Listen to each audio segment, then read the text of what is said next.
I think for me, a scene is a unit of action in which something changes. You're telling your story to the audience, and your scene is going to move the story forward in some way. So it's either going to give you new plot information or maybe new information about the characters. I'm really interested in the notion that a scene is a kind of moment of behaviour. So for me, scenes are built around the things that people do. And I tend to find it useful to think about desire as the engine of behaviour. So somebody goes into a scene and they have something they want, and the scene is about their attempt to get it. And when that's clear and specific, it's really freeing.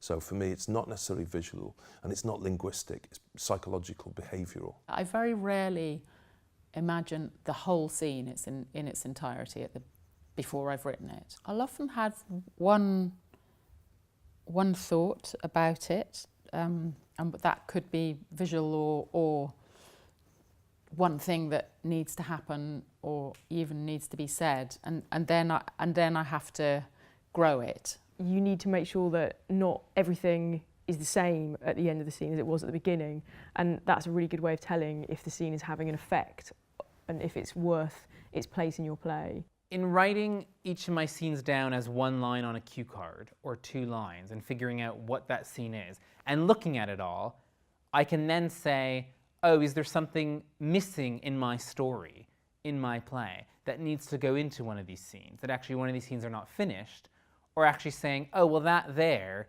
is very similar to this here, and they're kind of doing the same thing. So actually, that scene doesn't need to be there anymore, or that scene needs to start later, or that scene needs to end earlier. When we're reading out in the rehearsal room and I see an actor begin to shuffle a little bit, I think, okay, there's something here. The beat is dying slightly, it's changing.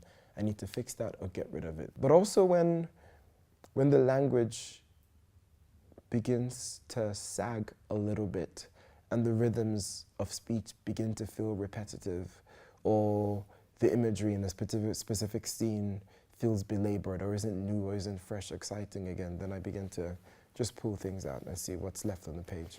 I love subtext. I think that's, for me, that's the sign that your scene is really working, when you're like, oh yeah, there's some great subtext in there, it's brilliant. A good way to think about it is the subtext is the thing in the room that is there but that people aren't talking about, and it's really interesting if you can try to write characters trying really hard not to talk about something, or saying things that reveal what's going on underneath even though they're not actually talking about it. Sometimes the writing goes bad when I'm too conscious of what the scene is supposed to be doing, because it becomes like a shopping list rather than something that is organic and lived and felt and surprising.